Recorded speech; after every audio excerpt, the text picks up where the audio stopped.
تو اے پیغمبر کہیں ایسا نہ ہو کہ تم ان چیزوں میں سے کسی چیز کو بیان کرنے سے چھوڑ دو جو تمہاری طرف وحی کی جا رہی ہیں، اور اس بات پر دل تنگ ہو کہ وہ کہیں گے اس شخص پر کوئی خزانہ کیوں نہ اتارا گیا، یا یہ کہ اس کے ساتھ کوئی فرشتہ کیوں نہ آیا۔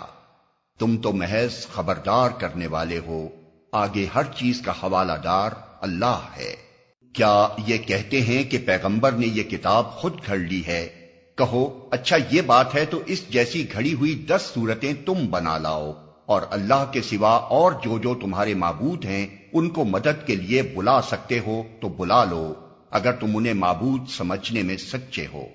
اب اگر وہ یعنی تمہارے معبود تمہاری مدد کو نہیں پہنچتے تو جان لو کہ یہ اللہ کے علم سے نازل ہوئی ہے، اور یہ کہ اللہ کے سوا کوئی حقیقی معبود نہیں ہے۔ پھر کیا تم اس امر حق کے آگے سر تسلیم خم کرتے ہو؟